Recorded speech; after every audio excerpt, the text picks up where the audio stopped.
প্রিয় চাকরি প্রত্যাশী ভাই বোনেরা, সম্প্রতি স্বরাষ্ট্র মন্ত্রণালয় কর্তৃক একটি বিশাল নিয়োগ বিজ্ঞপ্তি প্রকাশিত হয়েছে। আপনারা যারা স্বরাষ্ট্র মন্ত্রণালয়ে আবেদন করতে চান তাদের জন্য এটি একটি বিশাল নিয়োগ বিজ্ঞপ্তি। এই যে দেখেন, স্বরাষ্ট্র মন্ত্রণালয় কর্তৃক নিয়োগ বিজ্ঞপ্তি দেওয়া হয়েছে। এটির আবেদন শুরু কবে শেষ কবে সবই এই ভিডিওটির মাধ্যমে আপনাদেরকে জানিয়ে দেব, এবং আবেদন করতে কোন পদের জন্য কত টাকা লাগবে সবই থাকছে এই ভিডিওটিতে। তো চলুন আর দেরি না করে সরাসরি মূল ভিডিওতে চলে যাই। যে এখানে বিজ্ঞপ্তির নিচে দেওয়া আছে, স্বরাষ্ট্র মন্ত্রণালয়ের নিম্ন বর্ণিত পদ সঙ্গে সরাসরি নিয়োগের জন্য পদের পাশে বর্ণিত শর্তে প্রকৃত বাংলাদেশি নাগরিকদের নিকট হতে অনলাইনে এই ওয়েবসাইটের মাধ্যমে আবেদনপত্র পূরণ করার আহ্বান করা হচ্ছে। অনলাইন ব্যতীত কোনো আবেদনপত্র গ্রহণ করা হবে না। তো চলুন এবার দেখে নিই কোন পদে কতজন লোক নিয়োগ দেওয়া হবে। প্রথমে রয়েছে 60 মুদ্রাক্ষরিক কাম কম্পিউটার অপারেটর, গ্রেড 13, এবং এখানে লোক নিয়োগ দেওয়া হবে 15 জন।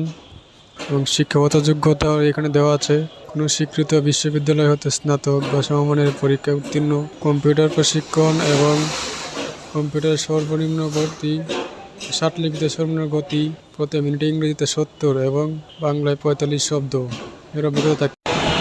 2 নম্বর রয়েছে ক্যাশিয়ার, গ্রেড 14, এবং এই পদে লোক নেওয়া হবে মাত্র 1 জন, এটি সবচেয়ে কম। এবং শিক্ষাগত যোগ্যতা হলো কোনো স্বীকৃত বিশ্ববিদ্যালয় হতে বাণিজ্য বিভাগে স্নাতক ডিগ্রি, কম্পিউটার চালনায় অভিজ্ঞতা, ওয়ার্ড প্রসেসিং অভিজ্ঞতা থাকতে হবে। এরপর 3 নম্বর রয়েছে অফিস সহকারী কাম কম্পিউটার মুদ্রাক্ষরিক, গ্রেড 15তম গ্রেড, এবং এই পদে লোক নিয়োগ দেওয়া হবে 20 জন। এই পদে লোক নিয়োগ দেওয়া হবে 20 জন। শিক্ষাগত যোগ্যতা কোনো স্বীকৃত বোর্ড হতে উচ্চ মাধ্যমিক সার্টিফিকেট এবং কম্পিউটার চালানোর অভিজ্ঞতা থাকতে হবে। এবং 4 নম্বর যে পদটি রয়েছে অফিস সহায়ক, এটিই সবচেয়ে বড় পদ এবং এখানে সবচেয়ে বেশি লোক নিয়োগ দেওয়া হবে। এটির জন্য যারা শুধুমাত্র এসএসসি পাস করেছেন তারাও স্বরাষ্ট্র মন্ত্রণালয়ে আবেদন করতে পারবেন। দেখুন, এখানে সবচেয়ে বেশি লোক নিয়োগ দেওয়া হবে।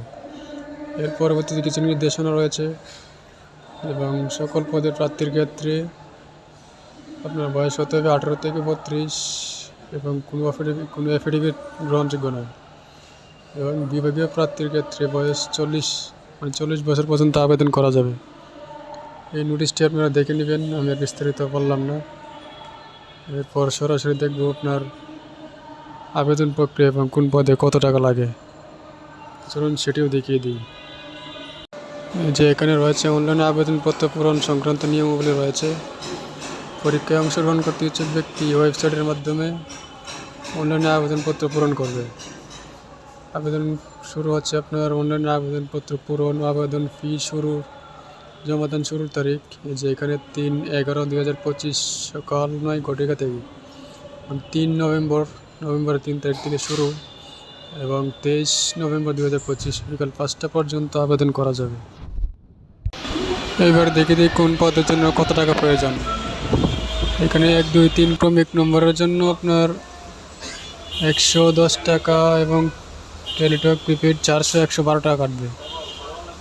আর 4 নম্বর পদের জন্য আপনার টেলিটক 400 আপনার 56 টাকা কাটবে।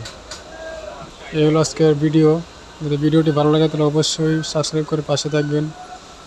এবং 3 তারিখ থেকে আবেদন শুরু হবে, কীভাবে আবেদন করবেন সেটিও দেখিয়ে দেবো, এবং একটি নতুন ভিডিও আসবে।